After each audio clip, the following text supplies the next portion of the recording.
Muy buenas tardes. Tengan todos un cordial saludo, especialmente en estas fechas que estamos celebrando el Día de la Tierra.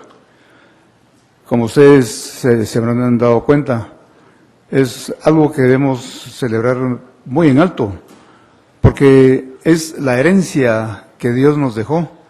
Y al fin y al cabo, ustedes recuerdan muchas imágenes en diferentes medios de publicación, donde la Tierra aparece como una isla en el infinito universo, pero en esa isla hay algunos habitantes que se llaman raza humana, y esos somos nosotros.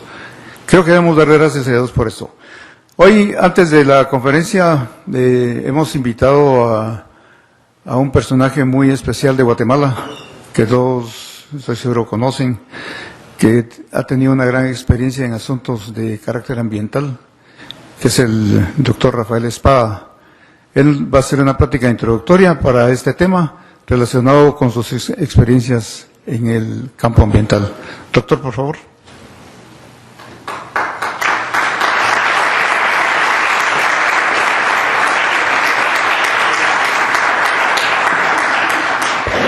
Bueno, muy buenas tardes,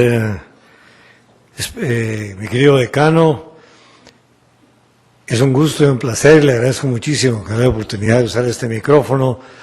Voy a ser breve porque estoy seguro que no vinieron a escucharme a mí. Pero estamos platicando con el señor decano y es importante que hagamos 3 o 4 observaciones de saber por qué estamos aquí y la importancia de esta magistral presentación que el doctor Costa Morata nos va a dar el día de hoy. Doctor Costa Morata, usted ha estado en Guatemala muchas veces, no he tenido la oportunidad de conocerlo personalmente, pero sabía de usted, y inmediatamente cuando supe que usted venía a hablar, pues vine a escucharlo, y hablando con el arquitecto, pues me permitió dar unas observaciones porque después de haber estado en el gobierno, después de ser médico, y ahora decano de la Facultad de Ciencias de la Salud, aquí en esta universidad, es importante hacer 2 o 3 observaciones del por qué esta conferencia y este mensaje que vamos a recibir de hoy es importantísimo. Yo como médico y como encargado de las ciencias de la salud de esta universidad, me he dado cuenta en los años de experiencia que tengo como médico y después de ser político, también él va a hablar la parte política, es un balance. En realidad el ser humano está en este universo, tiene el privilegio de estar en este universo, pero en un balance de diferentes fuerzas. Y la felicidad del ser humano está en su adaptabilidad a su medio ambiente, a todo lo que lo rodea, ya sea físico, ambiental, político, social, familiar y psicológico, porque somos un balance total. Para que el ser humano logre la felicidad completa, debe de cubrir todas estas necesidades y de estar en un ambiente que sea agradable, en toda forma, color y sabor. Y eso es lo que tenemos que preocuparnos. Desafortunadamente, en nuestro avance vertiginoso hacia lograr bienes materiales inmediatos, nos hemos olvidado de la comodidad y el bienestar que tenemos que lograr todos, no hoy ni mañana, sino entre 100 años, 500 años, y como seres humanos, ¿cómo vamos a lograr ese balance? Pero no vayamos a 500 años ni a un Bactún total, sino que vamos a nuestra generación, a nuestra vida. En ese vertiginoso crecimiento materialista que hemos tenido, hemos perdido la perspectiva de ese bienestar del ser humano. Nosotros, en la Facultad de Ciencias de la Salud, pues tenemos que preocuparnos que el ser humano nazca, crezca, se reproduzca y muera en un ambiente de felicidad y de comodidad. Aún la muerte debe ser un proceso normal. Y entonces nosotros estamos en un medio ambiente que nos rodea y tenemos que trabajar y procurar que el ser humano esté adaptado. Y lo importante de esta parte ambiental es que el ser humano en su diario vivir, en su diario existir, tiene que pasar desde que se levanta hasta que se acuesta, aún cuando esté dormido. Tiene que estar dormido en un ambiente agradable, sano, positivo. Aún el descanso de la noche tiene que ser un descanso agradable para que al día siguiente tengamos una metodología más productiva. No me quiero alargar mucho porque estoy ansioso de oír lo que nos va a escuchar, lo que nos va a decir hoy el doctor, pero es importante que escuchemos y tomemos la responsabilidad de proteger lo que nos rodea y de proteger al ser humano, proteger a todos.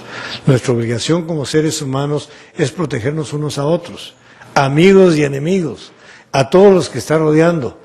Hoy le damos gracias a Dios de estar aquí, creo que lo debemos de pensar y ver todo el tiempo. Primero, el estar en un centro universitario, el ser privilegiados de estar en un centro de educación superior. Eso es un privilegio que muchas gentes en Guatemala no lo pueden tener. Así es que creo que mi visión es de proteger lo más que se pueda. Yo aprendí muchísimo en el gobierno con respecto a la parte ambiental, que es la parte política que nos va a dar. ¿Cuál es la responsabilidad de las instituciones gubernamentales en proteger al ser humano y todo lo que lo rodea? Eso es el gobierno, eso tiene que hacer el gobierno. Tiene que trabajar para que todo lo que rodea al ser humano sea beneficioso para ese ser humano, en salud, en educación, en ordenamiento, en el ejército, en el Ministerio de Ambiente. Y por último quiero cerrar que cuando nosotros entramos al gobierno, el Ministerio de Ambiente era el más pequeño y el que tenía el menor presupuesto en todo el gobierno. Nadie sabía ni quién era el ministro de Ambiente. Todos decían el Ministerio de Ambiente, a saber qué hacen esos, probablemente son los que dan el pronóstico del clima al día siguiente. Y eso era lo que la gente no tenía el concepto, lo que era el Ministerio de Ambiente. Nosotros tuvimos la suerte de tener al doctor Ferraté, que es un doctor en el conocimiento de lo que es la protección y el desarrollo del ambiente, no solo en Guatemala, en la región. Y eso sí es importantísimo saberlo.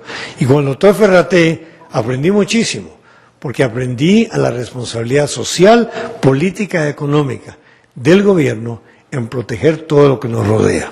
Así es que prácticamente lo que tenemos que hacer es proteger lo que nos rodea, hacer que sea mejor, que sea para todos, que sea beneficioso y que perdure por muchas y muchas generaciones.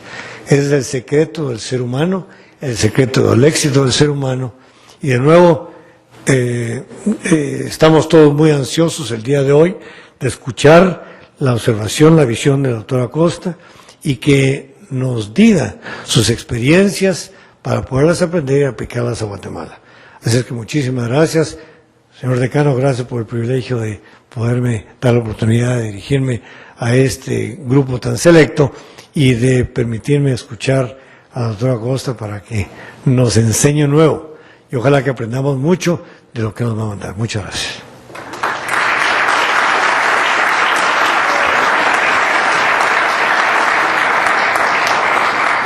Aspectos sociales y políticos insoslayables en los proyectos ambientales. Sin más preámbulo, recibamos al doctor Costa con un fuerte aplauso.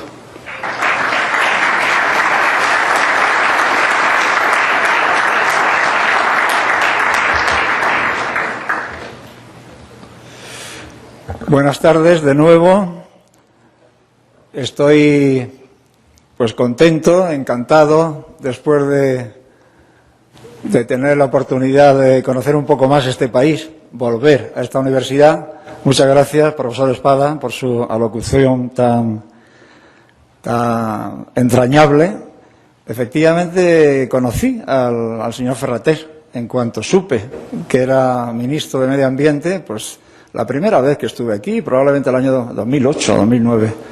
Y sí, me pareció un profesional muy denso, muy serio y desde luego un hombre tranquilo, pero desde luego me pareció que él era capaz de hacer grandes cosas en este país que efectivamente se enfrenta a importantes problemas ambientales. Bueno, pues hoy tenemos este tema por desarrollar. Lo he orientado más pensando en los proyectos, efectivamente, en los proyectos industriales, infraestructuras, en fin, en todo aquello en lo que se concreta la actividad económica, tanto en ingeniería propiamente dicha como en arquitectura. pues para aprovechar esta oportunidad de, como el otro día, afirmar los conceptos, ordenar ideas y, efectivamente, llamar a la atención de todos ustedes y, sobre todo, a su voluntad, la de hoy y la del futuro, cuando sean profesionales y estas cosas se les planteen con toda seguridad más de una vez, pues con esa intención he preparado esta proyección. Bueno, efectivamente, todos los proyectos deben de justificarse debidamente, no pueden ser ni capricho ni ocurrencia.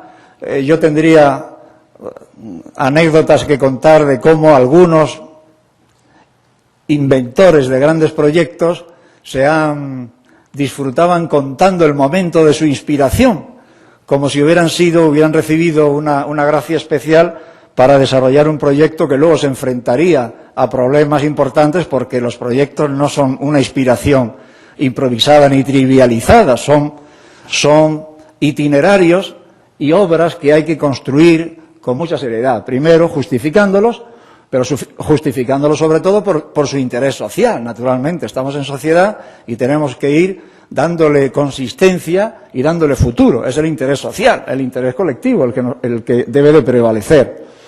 Hay que tener en cuenta de qué presupuesto disponemos, cuál va a ser la financiación y superar el análisis más frío y al mismo tiempo más habitual que se realiza simplemente del coste del proyecto y el beneficio que se va a obtener. Si el beneficio es superior, ya parece que desde el punto de vista financiero está justificado.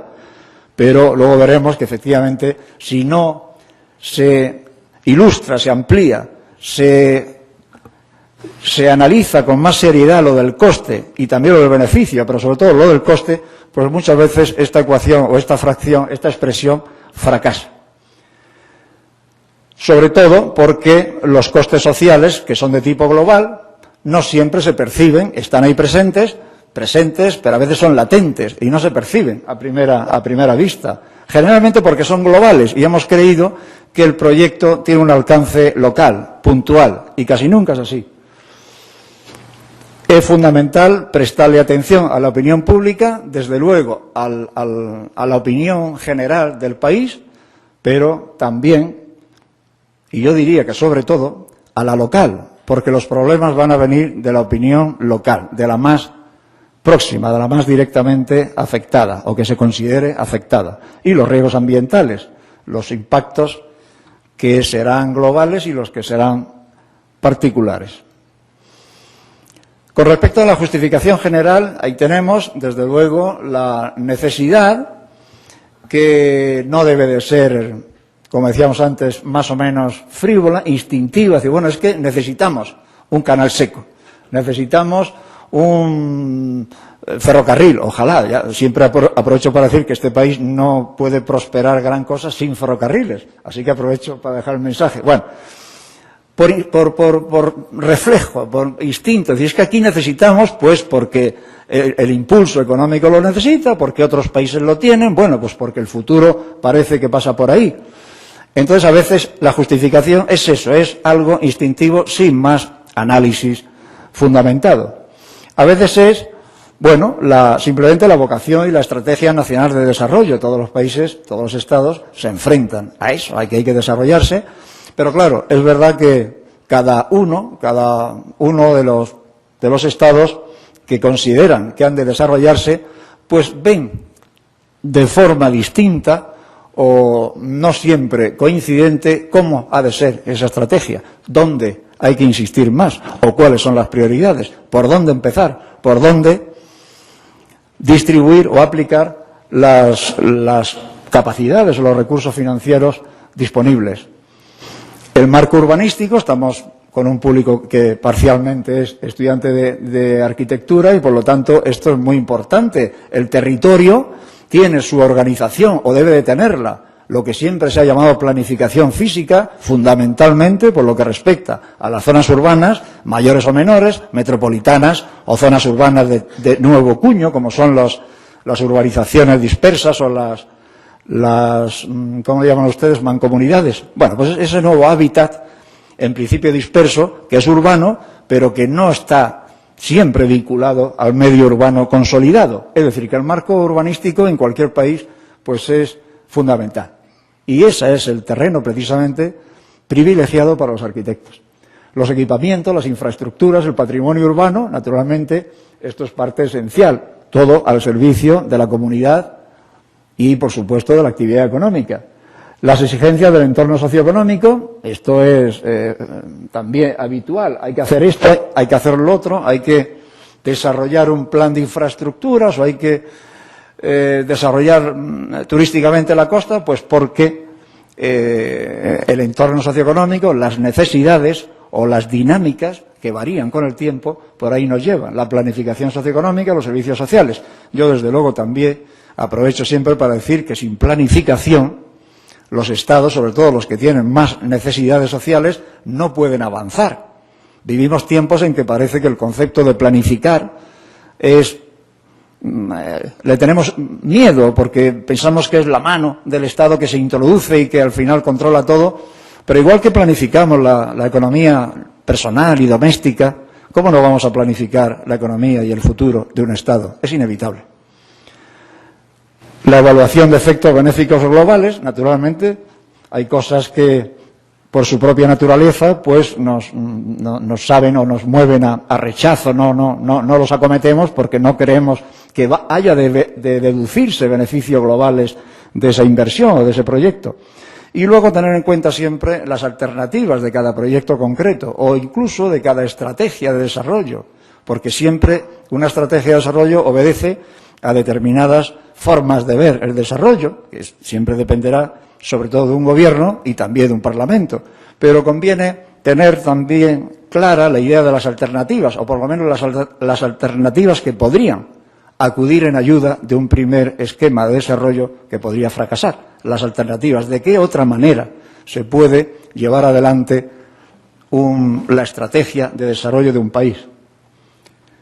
Quiero decir con esto que, bueno, hay momentos en la historia en que hay que desarrollar el sector agrario, hay momentos en que conviene desarrollar por ventajas comparativas determinadas industrias o a veces en los estados maduros pues determinado ámbito de los servicios, evidentemente, y eso lo va marcando el tiempo y las necesidades. Con respecto a los aspectos sociales, bueno, pues efectivamente cualquier proyecto debe de tener muy en cuenta la información pública general y se debe de someter. Todos los estados se supone que disponen de una legislación al efecto. El derecho, el ordenamiento jurídico debe de prever la información pública general una vez que se da a conocer y se decide llevar a cabo un proyecto y trae cuenta, es importante ya incluso antes de la información pública hacer una prospección, sobre todo cuando los conflictos empiezan a menudear, sí es bueno hacer el análisis sociológico. Hoy me dirijo a ingenieros y arquitectos, pero también me dirijo a sociólogos o lo más parecido a sociólogos, es decir, o conocedores o expertos o titulados en opinión pública o en comunicación. Todo esto es lo que entiendo por el estudio sociológico de opinión. ¿Y qué piensa la gente? ¿Cómo va a caer? ¿Cómo va a ser visto? ¿Qué podemos prever con respecto a la opinión pública acerca de ese proyecto? Y en ese estudio sociológico o en ese proceso normativo o jurídico de información pública, pues en primer lugar están las instituciones afectadas de la propia administración pública. Si vamos a hacer un embalse, pues primero lo decidirá el gobierno, el ministerio quizás de Agricultura o el de Obras Públicas, pero hay que consultar al otro ministerio, hay que pasarle la información y el proyecto, por supuesto a los municipios afectados. Bueno, hay ahí una tramitación de tipo institucional. A veces también se le da una importancia concreta o se le comunica, se le traslada la información a grupos significativos, bien porque se hayan dejado ver o se hayan significado en algún momento o en proyectos o frente a proyectos del mismo tipo, o bien porque lo han solicitado así. Y luego, bueno, también, por supuesto, y me refiero concretamente en este país, en el que esta precaución siempre sería interesante, a líderes de opinión, de asociaciones, de grupos de cualquier tipo y, por supuesto, la información pública abierta general, porque cualquier ciudadano tiene derecho a opinar sobre los asuntos que afectan a su país y a su territorio, tanto si le afecta territorialmente de forma directa como si no, como si está en el extranjero, pero es ciudadano de aquí. Bueno, en la ingeniería y la arquitectura, aquí he querido pues ajustar ideas, consideraciones sobre un poco, desde mi punto de vista, yo soy ingeniero y no soy arquitecto, pero dejé de ser ingeniero hace tiempo en la medida en que dejé de ejercer el trabajo que al principio desarrollé, que era ingeniero de instrumentación electrónica, de instrumentación existente y aplicada en plantas industriales.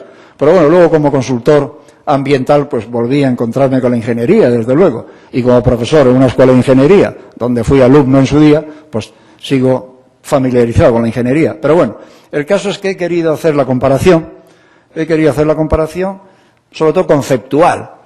Si en la ingeniería nos llama la atención la exigencia o el imperativo de la seguridad, de la estructura, la ingeniería la consideramos un medio, por lo tanto, un medio concreto, objetivo, un medio para algo. Un puente es un medio para que se trasladen las mercancías o los vehículos. Pero claro, en cualquier caso, estamos hablando de actividades, de proyectos que tienen su funcionalidad y su objetivo social. Si así podemos definir, digamos, la justificación o el sentido de la ingeniería, pues parece que en la arquitectura habría algunas variaciones o matices. En la arquitectura tiene más importancia el espacio, las formas, el volumen, la habitabilidad. La arquitectura casi siempre está orientada al ser humano. La ingeniería, pues no, o no siempre, o casi nunca, o menos. En la arquitectura parece que tiene más importancia la finalidad, así como en la ingeniería hablábamos de medio, y en la vida no es lo mismo un medio que un fin. Tengamos en cuenta que, desde luego, ciencia y tecnología tienen categoría de medios, no de fines. Y la ingeniería, que es poner en funcionamiento la técnica, pues no deja de ser esencialmente un medio. Pero la arquitectura puede tener categoría de finalidad precisamente por su vínculo especial con lo humano, con la humanidad en general. Bueno, si en la ingeniería predomina o se le rinde un culto especial al cálculo, a la estructura interna, a la mecánica en definitiva, si nos trasladamos al mundo de la física, a la estática, a la dinámica, en la arquitectura predomina el diseño. Es un arte y una ciencia más relacionada con el diseño y, desde luego, la forma. Y si hay una ciencia o un conocimiento específico de mayor vínculo, pues es la estética, no es la mecánica precisamente, también, pero menos. La mecánica caracteriza más a la estructura de la ingeniería. La estética es más apropiada o está más claramente relacionada con el mundo de la arquitectura y del diseño. Efectivamente, la arquitectura no deja de ser una rama del diseño en la medida en que la ingeniería es una rama de la física y de la matemática, de las ciencias exactas. El diseño no es exacto. Afortunadamente, no es exacto. Pero ambas son ciencias. Ambas, naturalmente que son ciencias, son pues estructuras del conocimiento, o conocimiento organizado, sistemático e integrado. Y ambas son sociales. No tienen sentido si no se consideran ciencias o conocimiento social, evidentemente dentro de la actividad social. Y además está claro que influyen, que reflejan, influyen en la sociedad y la reflejan y la alteran. Evidentemente, hay una interrelación muy, muy directa y muy eficaz. La sociedad afecta, ilustra y se refleja en la ingeniería y la arquitectura y viceversa. Una reflexión final acerca de este último punto que lo he añadido esta mañana revisando el texto,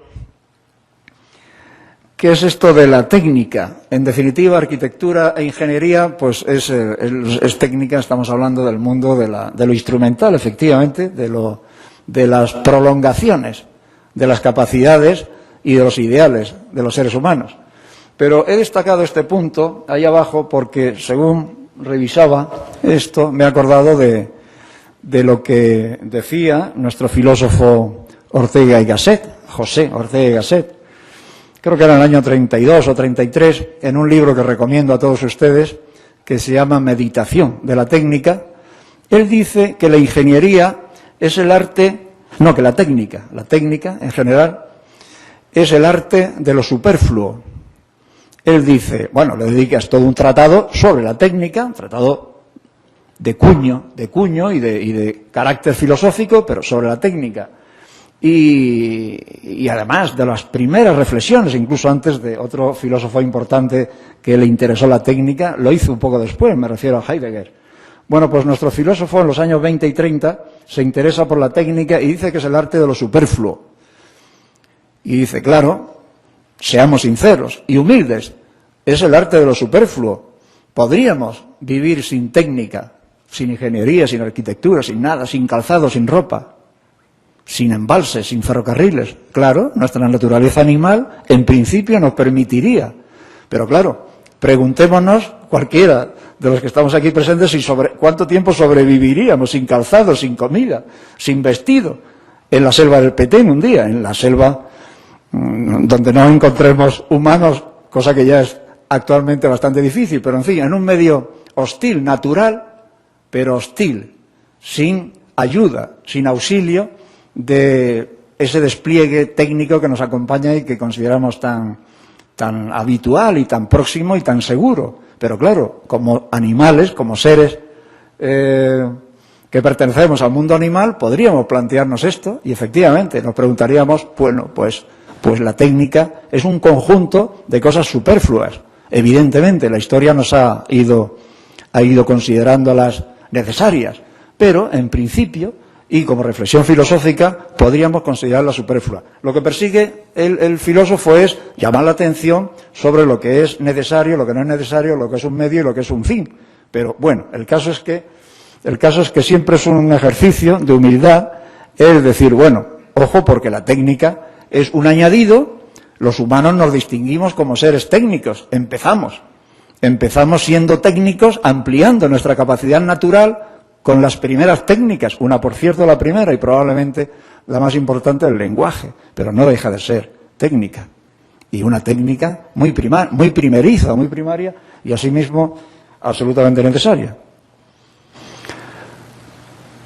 Hablemos de ingeniería, bueno, y de las características ambientales en los proyectos o en la actividad ingenieril. Bueno, pues siempre, si consideramos, bueno, cómo habría que plantearse un proyecto, primero hay que considerar las condiciones geológicas, la geomorfología del suelo, las modificaciones en un territorio tan sometido a fenómenos exagerados, digamos, como es Centroamérica.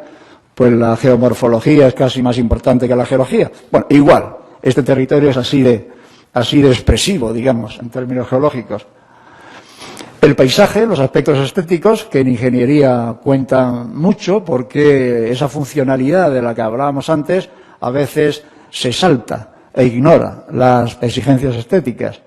Los riesgos naturales, a los que me refería antes, riesgos naturales que cada vez son más antrópicos, cada vez están más afectados e intervenidos por la intervención humana. Por eso digo que pueden ser riesgos antrópicos. ¿Cuántas veces nos dicen es que la construcción, bueno, un ejemplo más sencillo, yo se lo he oído precisamente al profesor y al exministro Ferrater, es que la destrucción del mangle en las costas del Atlántico no favorece el poder destructivo de las tormentas tropicales, sean ciclones o sean huracanes. Evidentemente perdemos la protección. Pero bueno, ¿cuántas veces decimos también que la construcción de grandes embalses incrementan el riesgo sísmico? Y eso en algunos casos se ha llegado a comprobar, porque claro, en los últimos años se han construido embalses absolutamente gigantescos, de 1.000, de 3.000, de 20.000 hectómetros cúbicos, por ejemplo en China. Y la aparición de una masa tan ingente de agua, que es un peso, en un lugar concentrado y reducido, pues lógicamente, en algunos casos, puede tener consecuencias. Y eso ya es un riesgo antrópico, aparentemente natural, si es que se abre un día la presa con un terremoto. Pero claro, ha habido una intervención humana y antrópica. Hemos incrementado el riesgo natural. Se estudia siempre el clima, la geología, la ciencia del suelo y la vegetación, también la fauna, la demografía y la presencia humana, es decir, los aspectos socioeconómicos, el patrimonio cultural, que cada vez es más importante. ¿Cuántas veces? Bueno, en mi país hemos construido 2.000 o 3.000 embalses en 40 años desde nuestra guerra civil, y en los años 40, 50 y 60 no se cuidaban aspectos como el traslado de iglesias o el traslado de cementerios, iglesias o ermitas, en fin, patrimonio cultural que significa tanto para las poblaciones que son desalojadas y que quieren que por lo menos eso sobreviva y que siga estando próximo a ellos y a la vista. Actualmente ya se traslada, bueno, actualmente cada vez hay menos embalses de importancia, pero aún así se trasladan no solamente iglesias, también los elementos arquitectónicos importantes, algunos edificios civiles o palacios o casonas, los escudos, todas estas cosas de la vieja España. Las infraestructuras y equipamientos